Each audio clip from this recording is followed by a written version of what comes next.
28mall.com. So earlier on we were sharing about the different startups. It's actually done with Alibaba, I've actually spoken with Kylie as well. And now you have Katina and Fortnite. Okay, so the question I wanted to ask is that being in Southeast Asia, and when you decide to invest for Asian Group, what would be your one main criteria that you look at for a startup?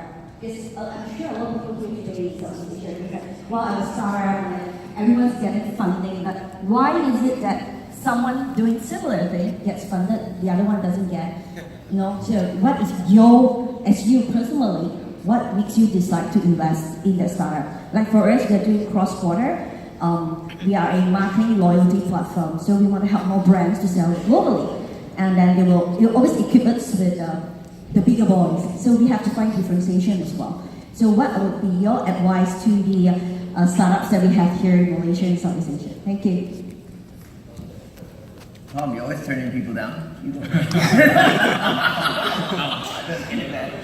call it that smart, we're friends. Well, now that you put me on the spot here, I think,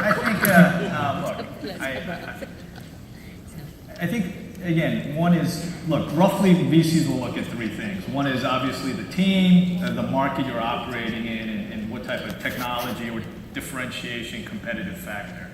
I think all VCs, when you boil it down to, those are kind of the three main factors.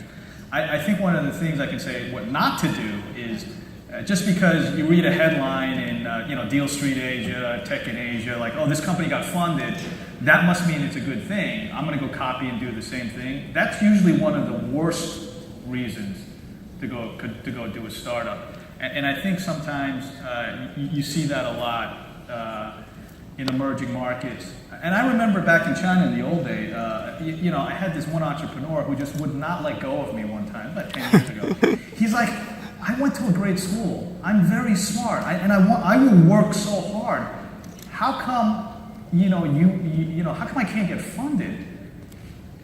And I said, well, what's your idea? He's like, well, I don't have an idea. But if you would tell me the idea, I could go do it.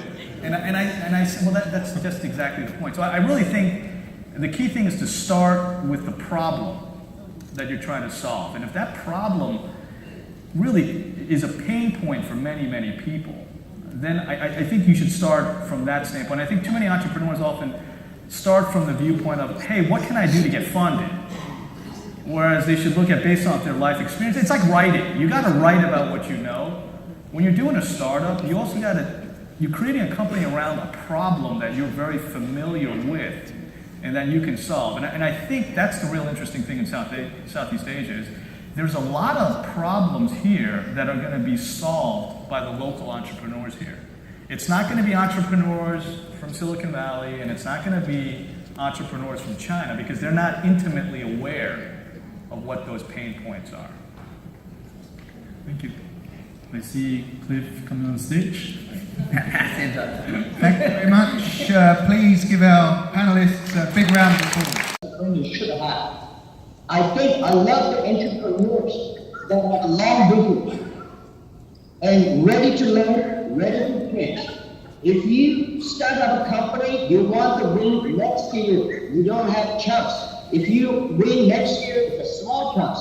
If you think, I want to do something that I will win in 8 and 10 years, I have patience, I learn, I change myself, I have a good team, I will do anything to make my customer happy, and their employee happy, and their shareholders happy.